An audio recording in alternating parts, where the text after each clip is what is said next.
வணக்கம். மின்ரசாயன களம் தொடர்பான பரீட்சை வினாக்களை நாங்கள் நோக்கும் முன்னர் மின்ரசாயன தொடர்ல இருந்து குறிப்பிட்ட சில மின்வாய்கள் தெரிவு செய்யப்பட்டு அதிண்ட மின்வாய் அழுத்தத்தின் ஏறு வரிசைப்படி ஒழுங்கமைக்கப்பட்டிருக்குது. இதுல இருந்து நான் ரெண்டு விஷயத்தை உங்களுக்கு தெளிவுபடுத்த விரும்புகிறேன். மின்வாய் அழுத்தத்தை பாதிக்கிற காரணிகள்ல செறிவும் வெப்பநிலையும் மின்வாய் அழுத்தத்தை என்ன மாதிரி பாதிக்குது என்றதை விளங்கப்படுத்துறதுக்காக இந்த மின்ரசாயன தொடர கருதுறன். இதுல பாத்தீங்கன்னு சொன்னால் Ag+ விட Cu2+ இலகுவாக ஒட்சியேற்றம் அடையும், அதை விட H+ இலகுவாக ஒட்சியேற்றம் அடையும், அதை விட Fe ஒட்சியேற்றம் அடையும், சட்டன் ஒட்சியேற்றம் அடையும், மெக்னீசியம் ஒட்சியேற்றம் அடையும். கீழிருந்து மேல் நோக்கி செல்லும் போது ஒட்சியேற்றம் அடைகிற வீதம் கூடும். இதை நாங்கள் மறுதலையாக சொல்றதாக இருந்தால் மேலிருந்து கீழ் நோக்கி செல்லும் போது இலகுவாக தாழ்த்தப்படும் என்று சொல்லணும். அதாவது மின்ரசாயன தொடர்ல தாழ்த்தல் அழுத்தம் கூடிய மின்வாய் கீழையும் தாழ்த்தல் அழுத்தம் குறைந்த மின்வாய் மேலையும் காணப்படும். அவற்றின் பெருமானங்களை பார்த்தோம் என்று சொன்னால் தாழ்த்தல் அழுத்தம் குறைந்த பெருமானம் மைனஸ்ல இருக்குது. இதுல மெக்னீசியம் மின்வாய் என்ற தாழ்த்தல் அழுத்தம் 2.37 வோல்ட்டாகவும், சட்டன் மின்வாயின் தாழ்த்தல் அழுத்தம் 0.76 வோல்ட்டாகவும், Fe மின்வாயுடைய தாழ்த்தல் அழுத்தம் 0.04 வோல்ட்டாகவும், நியம ஐதரசன் மின்வாயின் தாழ்த்தல் அழுத்தம் 0 வோல்ட், செப்பு மின்வாயின் தாழ்த்தல் அழுத்தம் 0.34 சக Ag மின்வாயின் தாழ்த்தல் அழுத்தம் 0.80 வோல்ட். அவ தாழ்த்தல் அழுத்தம் அதிகரிக்கும் போது மின்ரசாயன தொடர்ல அந்த மின்வாய் கீழ் நோக்கி நகருவதை நாங்கள் இதுல பார்க்கலாம். இப்ப நாங்கள் செறிவு ஒரு மின்வாயினுடைய அழுத்தத்தை எவ்வாறு பாதிக்குது என்றதை இந்த படத்தின் மூலம் காட்டியிருக்கிறேன். இதுல ஒரு நியம சட்டன் மின்வாய் நியம ஐதரசன் மின்வாயோடு இணைக்கப்பட்டிருக்குது. அந்த சந்தர்ப்பத்துல இருக்கிற இந்த அழுத்தம் தான் சட்டனுடைய நியம மின்வாய் அழுத்தம் 0.76 வோல்ட். இங்க பயன்படுத்தப்படுற சட்டன் 2+ இந்த செறிவு 1 மூல் டெசிமீட்டர் -3. காரணம் இது ஒரு நியம மின்வாய். இந்த மின்பகு பொருளின் செறிவை நாங்கள் குறைக்கும் போது மின்பகு பொருளுடைய செறிவை குறைக்கும் போது இந்த மின்வாய் அழுத்தத்துக்கு என்ன நடக்கும் என்றதை நாங்கள் பார்த்தோமாக இருந்தால் இதுல பாருங்க, சட்டன் 2+ 2 இலத்திரங்களை ஏற்று சட்டன் சொலிடாக மாற இந்த சட்டன் சொலிட் மீண்டும் சட்டன் 2+ ஆக மாறும். இந்த சமநிலையில சட்டன் 2+ இந்த செறிவு 1 மூல் டெசிமீட்டர் -3 ஆக இருக்குது. இங்கேயும் அதே சமநிலை பேணப்படும். சட்டன் 2+ இந்த செறிவு 0.1. இலட்சட்டலியரின் தத்துவத்தை நாங்கள் இந்த இடத்துல பிரயோஜனமாக இருந்தால் அயனின் செறிவு குறையும் போது அதை அதிகரிக்கும் முகமாக சமநிலை நகர். அப்ப 1 மூல் டெசிமீட்டர் -3 செறிவுடைய சட்டன் 2+க்குள்ள சட்டன் கோளை அமுழ்த்துவதிலும் பார்க்க 0.1 மூல் டெசிமீட்டர் -3 செறிவுடைய அயன் கரைசலுக்குள்ள சட்டன் கோளை அமுழ்த்தும் போது அயன் செறிவு அதிகரிக்கும் முகமாக கரைதல் வீதம் அதிகரிக்கும், அதாவது ஒட்சியேற்றப்படும். மின்ரசாயன தொடர்ல ஒட்சியேற்றப்படும் போது அது மேலே காணப்படுவதை நாங்கள் பார்க்கிறோம், அதாவது தாழ்த்தல் அழுத்தம் குறையும்.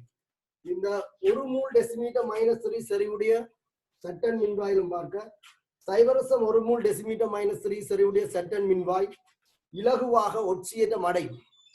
இலகுவாக ஒட்சியேற்றம் அடையும் போது தாழ்த்தல் அழுத்தம் குறையும். ஆகவே மின்ரசாயன தொடர்ல இது மேலே காணப்படும்.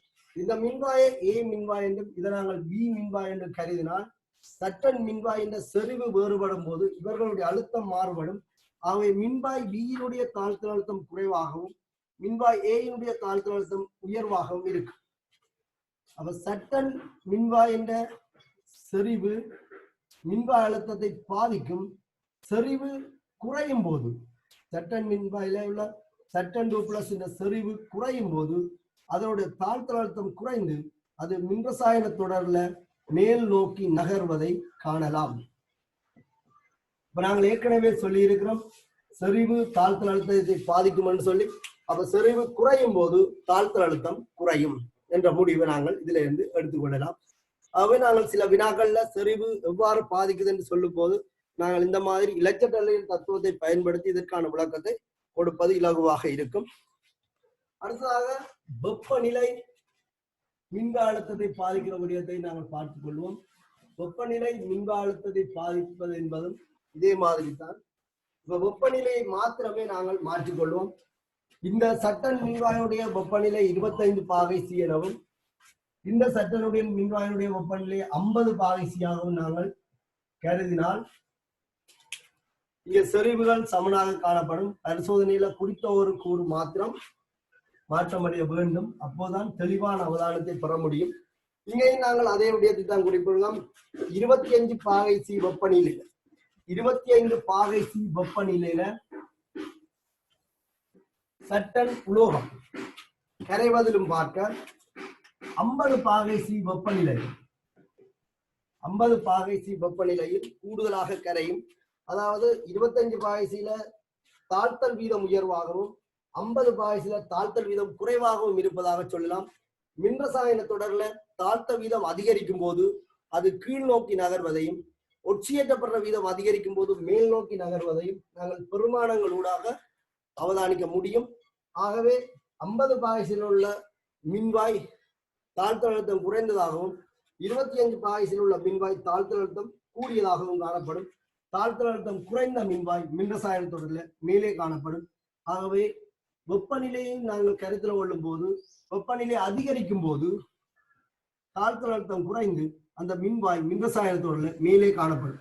25 பாகை சில இருக்கிற சட்டன் மின்வாயிலும் பார்க்க 50 பாகை சில இருக்கிற சட்டன் மின்வாய்க்கு தாழ்த்தல் அழுத்தம் குறைவு. ஆகவே நாங்கள் இவருடைய வெப்பநிலையை 50 பாகை சில எடுத்துக்கொண்டால் மற்றவருடைய வெப்பநிலை 25 பாகை சி என்று கருதி கொண்டால் இந்த 25 பாகை சி வெப்பநிலையில் உள்ள மின்வாயுடைய தாழ்த்தல் அழுத்தம் 50 பாகை சில உள்ள வெப்பநிலையில் உள்ள மின்வாயுடைய தாழ்த்தல் அழுத்தத்திலும் உயர்வாக இருக்கும். ஆகவே மின்ரசாயனத்தோடு கீழ் நோக்கி காணப்படும். அப்ப தாக்க மின்வாய் அழுத்தத்தை பாதிக்கிற காரணிகள் என்று சொல்லி நாங்கள் வெப்பநிலையையும் செறிவையும் மின்பகு பொருளையும் குறிப்பிட்டிருக்கிறோம். இதுல செறிவையும் வெப்பநிலையையும் பயன்படுத்தி மின்வாய் அழுத்தத்தை எவ்வாறு மாற்றலாம் என்று சொல்லி பார்த்திருக்கோம். இதை அடிப்படையாக கொண்டு நாங்கள் இனி வினாக்களை நோக்கலாம். நான் கடந்த வகுப்பில் உங்களுக்கு குறிப்பிட்ட சில வினாக்களை தந்திருந்தேன். அந்த வினாக்களை இப்போது கவனியுங்கள். சட்டன் மின்வாயும் செப்பு மின்வாயும் கொண்டு ஒரு மின்ரசாயன களம் உருவாக்கப்பட்டதாக முதலாவது வினா தரப்பட்டிருந்தது. அதுல சட்டன் மின்வாயினுடைய தாழ்த்தல் அழுத்தம் சட்டன் மின்வாயினுடைய தாழ்த்தல் அழுத்தம் 0.76 வோல்ட் ஆகவும் செப்பு மின்வாயினுடைய தாழ்த்தல் அழுத்தம் 0.34 வோல்ட் ஆகவும் குறிப்பிடப்பட்டிருந்தது. இந்த ரெண்டு மின்வாய்களும் உப்பு பாலத்தால் இணைக்கப்பட்டதாக அந்த வினா குறிப்பிடப்பட்டிருக்கு. வினாவை கவனியுங்கள். சட்டன் 2+ Cu2+ மின்வாய்கள், அதாவது 1 மூல் டெசிமீட்டர் -3 செறிவுடைய சட்டன் 2+ அயன்கள் கொண்ட கரைசலில் உள்ள சட்டன் கோளும் 1 மூல் டெசிமீட்டர் -3 செறிவுடைய Cu2+ அயன்கள் கொண்ட கரைசலில் உள்ள செப்பு கோளும் இணைக்கப்பட்டுள்ளன. கரைசல்கள் உப்பு பாலத்தினூடாக இணைக்கப்பட்டுள்ளது என்று சொல்லியிருக்கு. இதுல முதலாவது வினா கல வரைபடத்தை வரைக என்று கேட்கப்பட்டிருக்கு. கல வரைபடம் என்று சொல்லும் போது நாங்கள் ரெண்டு மின்வாய்களையும் பொருத்தமான முறையில அமைக்க வேண்டும். இதுல சட்டன் மின்வாய் செப்பு மின்வாய் தரப்பட்டிருக்கிறதால அவற்றை நாங்கள் முழுமையாக பெயரிட வேண்டும். ரெண்டு மின்வாய்களையும் அவற்றினுடைய அயன் கொண்ட கரைசலிலே அமிழ்த்தப்பட்டதாக குறிப்பிடப்பட்டிருக்குது. ஆகவே சட்டன் 2+ மின்பகு பொருளாக காணப்படும். இங்க Cu2+ மின்பகு பொருளாக காணப்படும். நியம மின்வாய் அழுத்தங்கள் குறிப்பிடப்பட்டிருக்கிறதால இவற்றுடைய வெப்பநிலை 25 பாகைசியாகவும் இவருடைய வெப்பநிலை 25 பாகைசியாகவும் காணப்படும். அதனுடைய செறிவு 1 மூல் டெசிமீட்டர் -3 என்று குறிப்பிடப்பட்டிருக்கு. நியம மின்வாய் என்றதால இதை நாங்களே எடுத்துக்கொள்ள முடியும். இந்த ரெண்டு மின்கலங்களும் அரைக்கலங்களும் உப்பு பாலத்தால இணைக்கப்பட்டிருக்கு. உப்பு பாலத்தை நாங்கள் இந்த மாதிரி குறிப்பிட்டுக் கொள்ளலாம். ஆகவே இதுதான் உங்களுடைய முதலாவது வினாவிற்குரிய விடையாக அமையும். அப்ப கல வரைபடத்தை வரைகண்டு கேட்டிருக்கு. கல வரைபடம் இதுதான். ஒரு கல வரைபடத்துல உண்மையில சகல தகவல்களும் குறிப்பிடப்பட வேணும். இந்த வினாவில படிப்படியாக அந்த தகவல்கள் கேட்கப்பட்டிருக்கிறதுனால முதலாவது வினாவிற்குரிய விடையாக நாங்கள் இதை கருதி கொள்ளலாம். இரண்டாவது கல குறியீட்டை தருக என்று சொல்லியிருக்கு. கல குறியீடு என்பது இந்த கலத்தினுடைய நியம பெயர், இந்த IUPAC பெயர் என்று கேட்கலாம், அல்லது கல குறியீடு என்று கேட்கலாம். கல குறியீடு எழுதும் போது சில விதிமுறைகளை கையாள வேண்டும் என்று சொல்லி குறிப்பிட்டிருந்தேன். இதுல பாத்தீங்கன்னு சொன்னால் சட்டன் மின்வாய் ஒட்சியேற்றப்பட செப்பு மின்வாயில தான் தாழ்த்தல் நிகழும். ஆகவே ஒட்சியேற்றப்படுகிற மின்வாய் அனோட் மின்வாய், தாழ்த்தப்படுகிற மின்வாய் கெதோட் மின்வாய். கல குறியீடு எழுதும் போது இடது கை பக்கத்துல எப்போதும் அனோட் மின்வாயினுடைய அரைக்கலம் எழுதப்பட வேண்டும். ஆகவே சட்டன் மின்வாய் ஒட்சியேற்றப்படுவதால சட்டன் 2+ ஆக மாறும். இவருடைய பௌதீக நிலையும் செறிவும் கல குறியீட்டுல குறிப்பிடப்பட வேண்டும். ஆகவே சட்டன் சொலிட் சட்டன் 2+ ஆக மாறும்.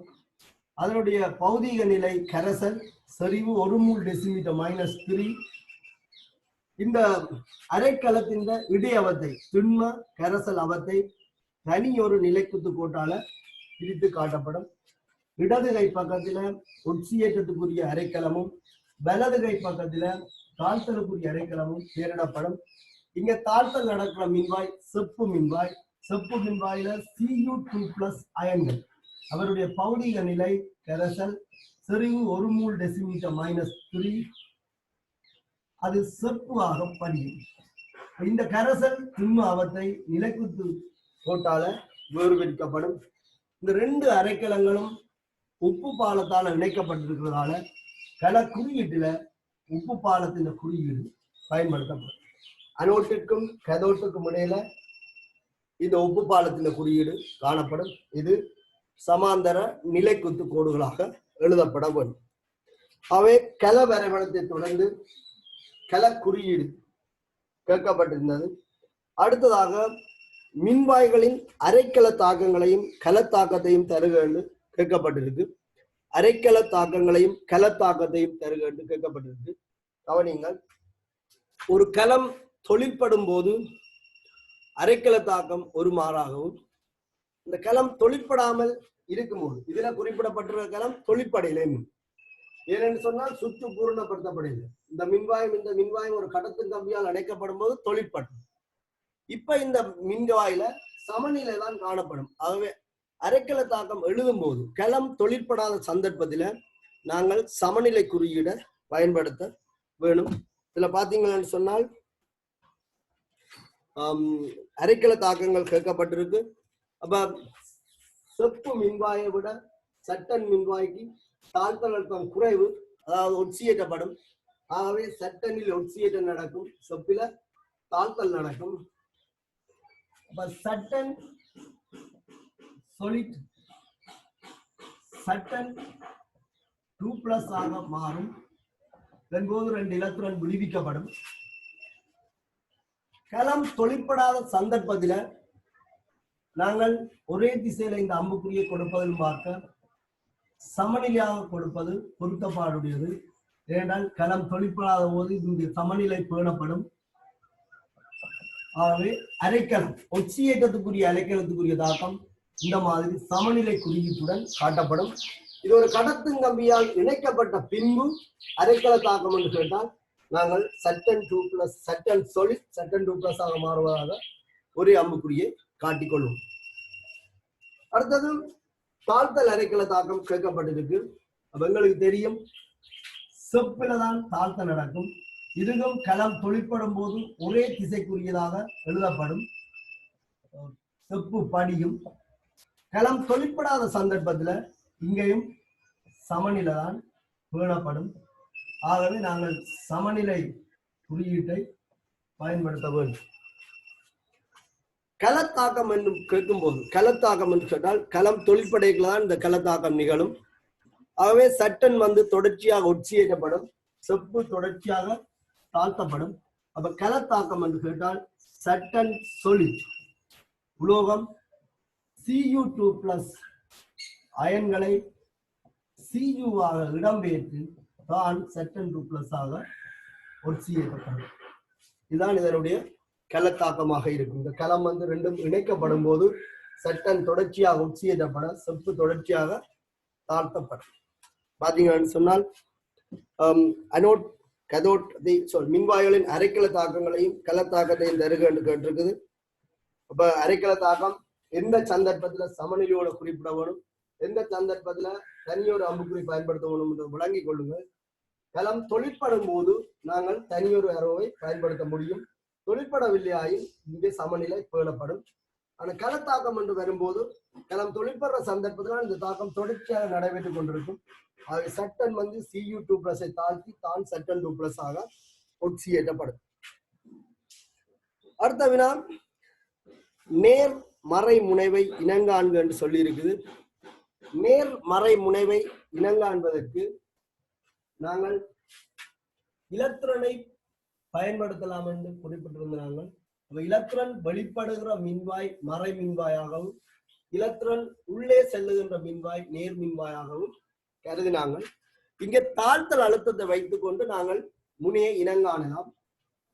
ஒரு மின்கலத்தின்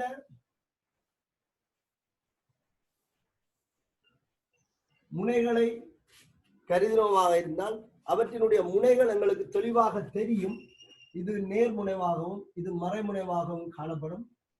மறைமுனையிலிருந்து இலத்திரன்கள் வெளிப்படும், நேர்முனைவை நோக்கி இலத்திரன் உள்ளே செல்லும்.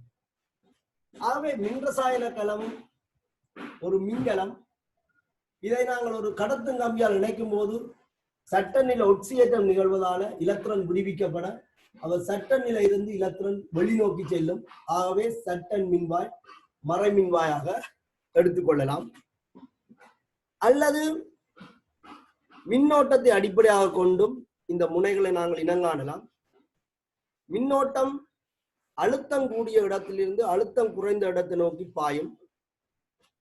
அவ்வாறு நாங்கள் கருதும் போது நேர் முனைவிலிருந்து மின் ஓடும். அப்ப நேர் முனையிலிருந்து மறைமுனைவை நோக்கி மின் ஓடுவதாக குறிப்பிடலாம். ஆகவே எந்த மின்வாயில அழுத்தம் உயர்வாக இருக்குதோ அந்த மின்வாய் நேர் மின்வாயாகவும் அழுத்தம் குறைந்த மின்வாய் மறை மின்வாயாகவும் தொழிற்படும். அப்ப நாங்கள் அழுத்தத்தை வைத்துக் கொண்டும் முனைகளை இனங்காணலாம். அதன்படி தாழ்த்தல் அழுத்தம் குறைந்த மின்வாய் சட்டன் மின்வாய், தாழ்த்தல் அழுத்தம் கூடிய மின்வாய் செப்பு மின்வாய். அப்ப அழுத்தம் கூடிய செப்பு மின்வாயில இருந்து அழுத்தம் குறைந்த சட்டன் மின்வாய் நோக்கி மின்னோடும். ஆகவே செப்பு மின்வாய் நேர் மின்வாயாகவும் நாக மின்வாய் மறை மின்வாயாகவும் தொழிற்படுவது என்று சொல்லி நாங்கள் அடையாளம் கண்டுகொள்ள முடியும். அனோட் கதோட்டை அடையாளம் காண்க என்று கேட்டிருக்கு. உங்களுக்கு தெரியும், தாழ்த்தல் அழுத்தம் கூடிய மின்வாயில தாழ்த்தல் நடக்கும், தாழ்த்தல் அழுத்தம் குறைந்த மின்வாயில ஒட்சியேற்றம் நடக்கும். அனோட் கதோட்டை இனங்காண்றதுக்கு நாங்கள் ஒட்சியேற்றம் தாழ்த்தலை சரியான முறையில அடையாளம் கொள்ள வேணும். நான் ஏற்கனவே சொன்னது போல ரெட் கேட் எந்த மின்வாயில தாழ்த்தல் நடக்குதோ அந்த மின்வாய் கதோட், எந்த மின்வாயில தாழ்த்தல் நடக்குதோ அந்த மின்வாய் கதோட். எங்களுடைய அரைக்கலத்துல செப்பு மின்வாயில தாழ்த்தல் நடக்குது. ஆகவே செப்பு மின்வாய் கதோட், செப்பு மின்வாய் கதோட். சட்டன் மின்வாயில ஒட்சியேற்றம் நடக்குது. நாங்கள் சொல்லியிருந்தோம் ஆக்சன் ஆக்சிடேஷன் அனோட். அப்ப ஒட்சியேற்றம் நடைபெற மின்வாய் அனோட். அப்ப கவனிங்க, நேர்மறை முனைவை இனங்காண்றீங்கள், அதற்கு அழுத்த வேறுபாட்டை நீங்க பயன்படுத்தலாம், அல்லது ஒரு மின்கலத்தை அடிப்படையாக கொண்டு இலத்திரனை பயன்படுத்தலாம். அனோட் கதோட்டை அடையாளம் காணணும்னு சொன்னால் எந்த மின்வாயில ஒட்சியேற்றம் நடக்குது, எந்த மின்வாயில தாழ்த்தல் நடக்குதுன்றதை சரியான முறையில இனங்காண வேணும். அப்ப ரெட் கட் என்ற ஒரு விஷயத்தில இருந்து ரிடக்ஷன் நடக்கிற மின்வாய் கதோட் எனவும், ஆக்சன் என்ற ஒரு விடயத்தில இருந்து ஆக்சியேற்றம் நடக்கிற மின்வாய் அனோட் எனவும் நீங்கள் மின்ரசாயன கலத்துல முனைகளை அடையாளம் கொண்டு கொள்ள முடியும். வெளிச்சுற்றில் எலக்ட்ரான் செல்லும் திசை யாது என்று கேட்கப்பட்டிருக்கு. அப்ப இந்த ரெண்டு மின்வாய்களை நாங்கள் ஒரு கடத்தும் கம்பியால இணைத்தோமாக இருந்தால் ஒட்சியேற்றம் நடைபெற மின்வாயில எலக்ட்ரான்கள் விடுவிக்கப்படும். அந்த எலக்ட்ரான்கள் வெளிச்சுற்றுக்கு பாயும். ஆகவே சட்டன் மின்வாயில இருந்து செப்பு மின்வாயை நோக்கி எலக்ட்ரான்கள் பாயும். அப்ப வெளிச்சுற்றில் எலக்ட்ரான் செல்லும் திசை யாது என்ற வினாவிற்கு எலக்ட்ரான் எந்த மின்வாயில விடுவிக்கப்படுதோ அந்த மின்வாயிலிருந்து எலக்ட்ரான் வெளியேறும். ஆகவே சட்டன் மின்வாயிலிருந்து செப்பு மின்வாயை நோக்கி எலக்ட்ரான்கள் வெளிச்செல்லும். அடுத்ததாக உப்பு பாலம் எதனால் ஆனது என்று கேட்கப்பட்டிருக்கு. உப்பு பாலம் ஒரு அயன் கொண்ட கடத்தி. ஆகவே ஒரு வெண் மின்ப பொருளை நாங்கள் இதுல பயன்படுத்தலாம். KNO3, NaNO3, ammonium chloride, ammonium nitrate, NaCl போன்ற கரைசல்களை நாங்கள் ஒரு வடிதாள்ல நினைத்து அதன் ரெண்டு மின்ப பொருளையும் தொடுகை அரைச்சதாக இருந்தால் இந்த அகச்சுட்டு பூரணப்படுத்தப்படும். அப்ப உப்பு பாலம் எதனால் ஆனது? நீங்கள் KNO3, NaCl, NaNO3, KNO3 குறிப்பிட்டுக் கொள்ளலாம். இந்த கலத்தின் மின்னியக்க விசை யாது என்று கேட்கப்பட்டிருக்கு. கலத்தின் மின்னியக்க விசை ஒரு மின்ரசாயன கலத்தினுடைய மின்னியக்க விசையை நாங்கள் துணிய வேணுமாக இருந்தால் ரெண்டு மின்வாய்களுடைய அழுத்த வேறுபாட்டுக்கு அது சமனாக இருக்கும். நாங்கள் அதை ஒரு சமன்பாட்டின் மூலமாகவே எடுத்திருந்த நாங்கள் இந்த மின்ரசாயன கலத்தின் மின்வாய் அழுத்தத்தை நாங்கள் இந்த சமன்பாட்டை பிரயோகித்து காணலாம். ஒரு கலத்தினுடைய மின்னியக்க விசை என்பது அந்த கலத்தின் கேத்தோட்டினுடைய தாழ்த்தல் அழுத்தத்திலிருந்து அனோட்டினுடைய தாழ்த்தல் அழுத்தத்தை கழிப்பதன் மூலம் பெறலாம். இதுல கேத்தோட் வந்து செப்பு மின்வாயுடைய மின்வாய் அழுத்தம் சக 0.34 வோல்ட். சமன்பாட்டில் ஒரு மைனஸ் இருக்கு. இங்க சட்டன் மின்வாயுடைய தாழ்த்தல் அழுத்தம் 0.76 வோல்ட்.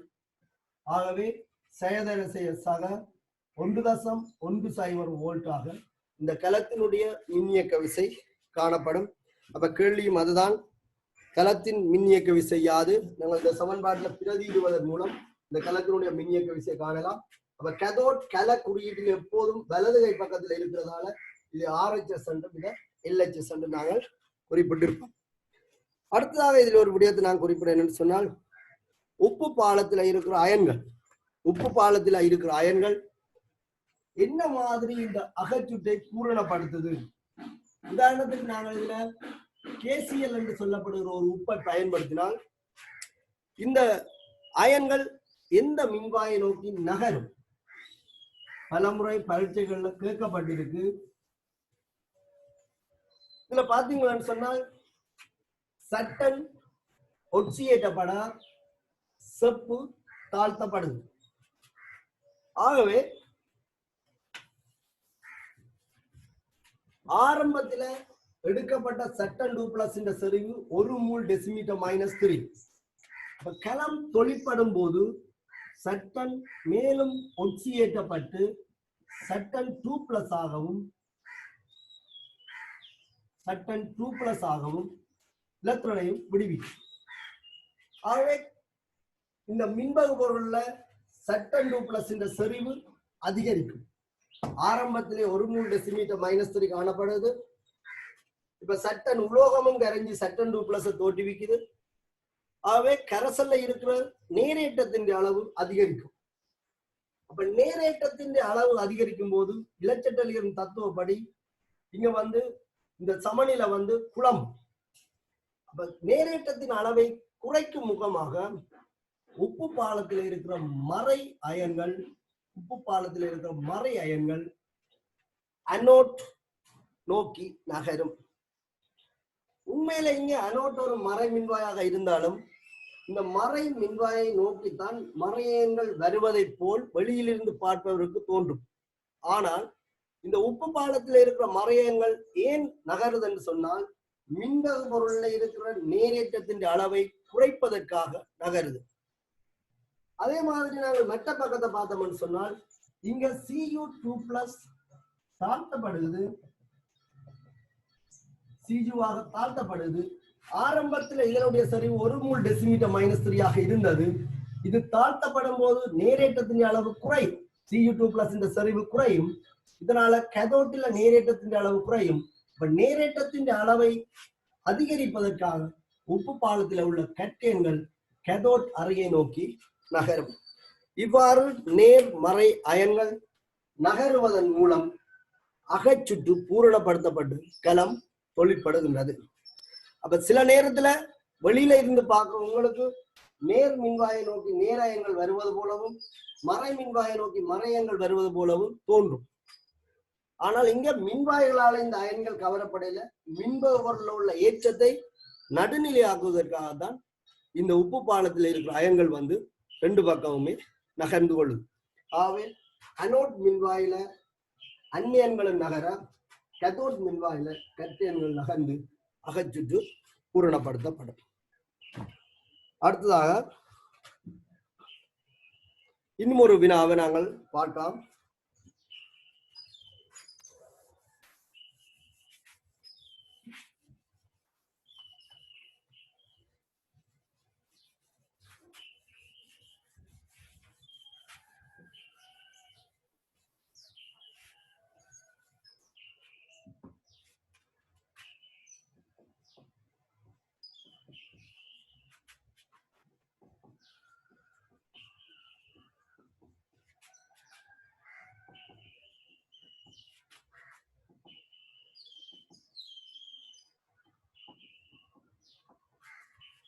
இரும்பினுடைய தாழ்த்தல் அழுத்தம் 0.04 வோல்ட் தரப்பட்டிருக்கு.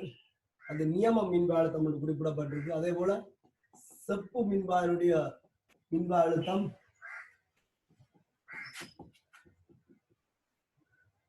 0.34 வோல்ட் என்று குறிப்பிடப்பட்டிருக்கு. கலத்தை நாங்கள் வரைவோம். முதல்ல கல வரைபடத்தை போட்டுக்கொண்டால் அதில் எல்லா விடயங்களையும் குறித்துக் கொள்வது சுலபமாக இருக்கும்.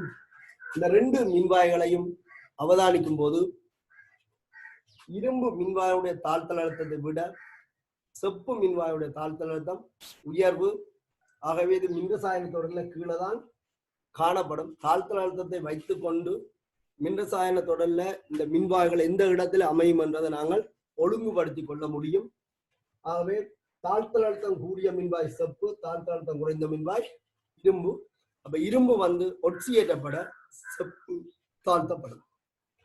ஆகவே இரும்பு மின்வாய் அனோடாகவும் செப்பு மின்வாய் கேதோடாகவும் தொழிற்படும். நியம மின்வாய்கள் என்று சொன்னால் அவற்றுடைய அயன் கொண்ட கரிசல்களை அமர்த்தப்பட வேண்டும்.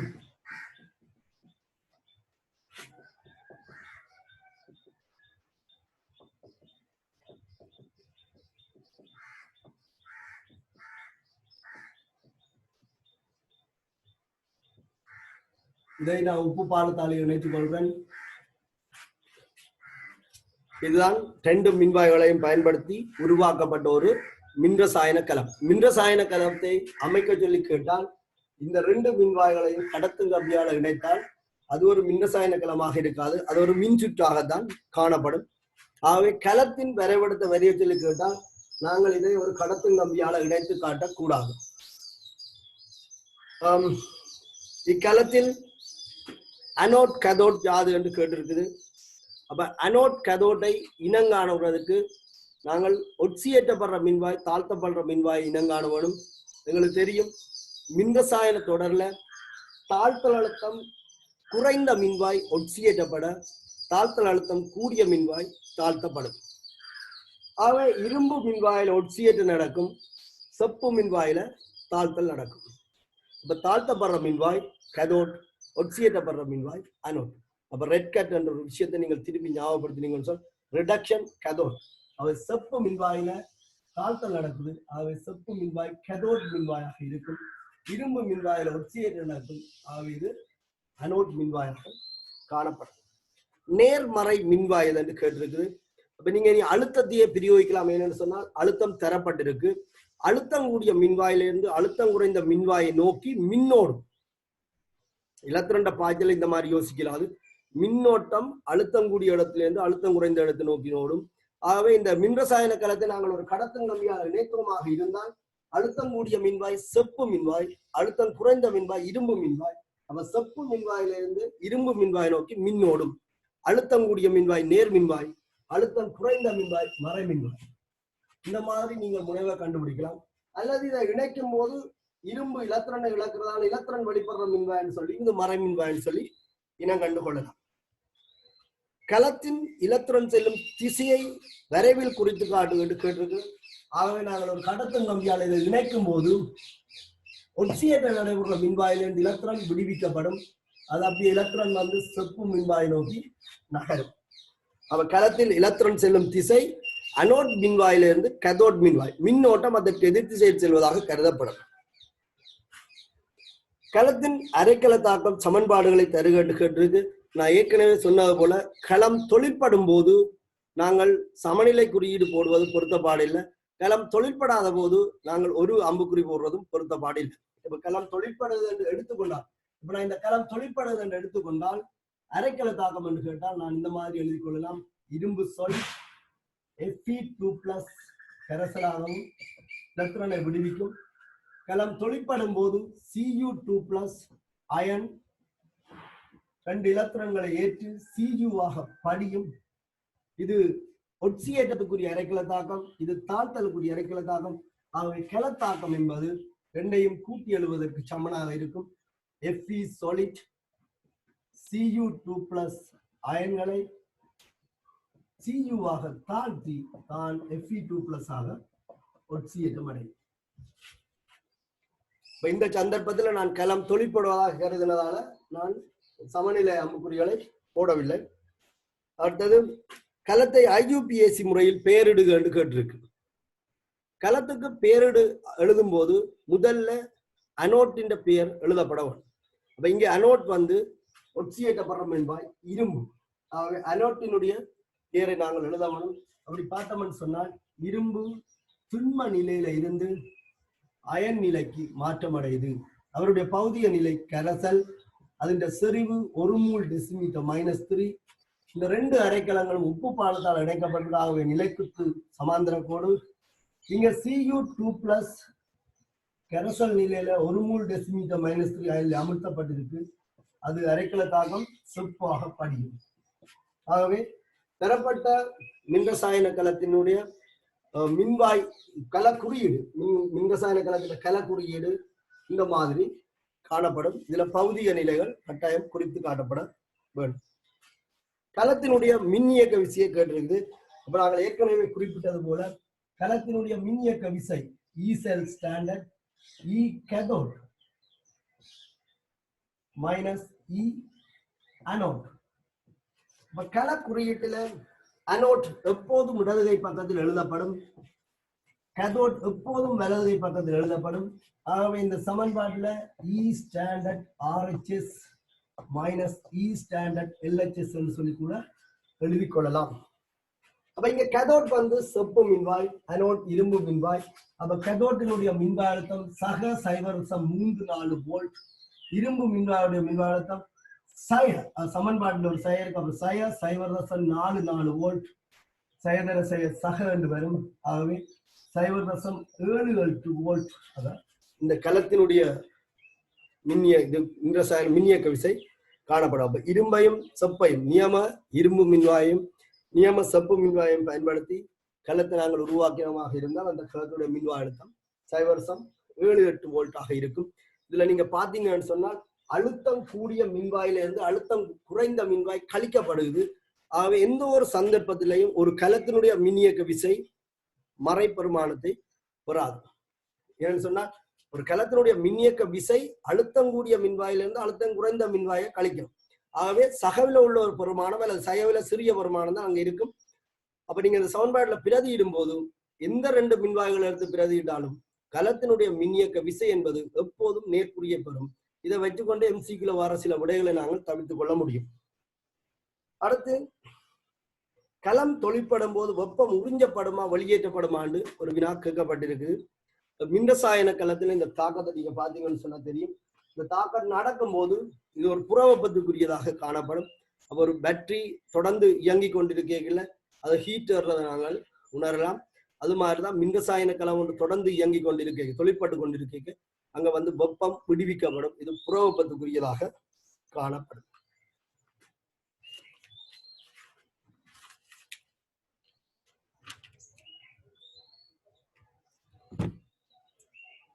அடுத்ததான் மின்ரசாயன களம் தொடர்பாக சில பகுதி ஒன்று வினாக்கள்ல பாத்தீங்கன்னு சொன்ன பாஸ் பேப்பர் எடுத்து பாருங்க. பகுதி ஒன்றுல மின்ரசாயன களம் தொடர்பாக மிகவும் எளிமையான வினாக்கள் வந்திருக்குது.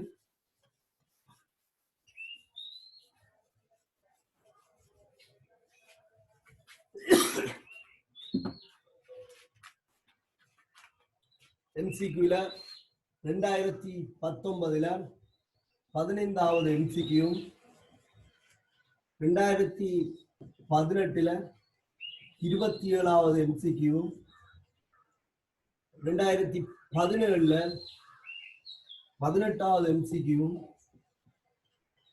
2016 28வதாகவும், 2015 28வதாகவும், 2014 29ஆகவும் மின்ரசாயன களம் தொடர்பான வினாக்கள் தொடர்ச்சியாக வந்திருக்கு. இந்த வினாக்களை செய்து பாருங்கள்.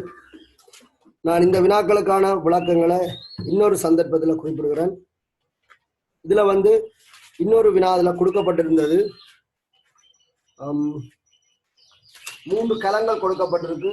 களம் 1, களம் 2, களம் 3. அந்த 3 களங்களையும் மேற்கூறிய மாதிரியே வினாக்கள் கேட்கப்பட்டிருக்கின்றன. ஆகவே இந்த 2 வினாக்களையும் அடிப்படையாக கொண்டு நீங்கள் ஏனைய வினாக்களுக்கு விடையளிக்கக்கூடியதாக இருக்கும். ஆகவே இன்னொரு சந்தர்ப்பத்தில் நான் இந்த பாஸ் பேப்பர் வினாக்களை செய்யக்கூடிய மாதிரி பார்க்கலாம். நீங்கள் அந்த குறிப்பிட்ட வினாக்கள், நான் இதில் குறிப்பிட்ட வினாக்களை ஒரு செய்து பாருங்கள்.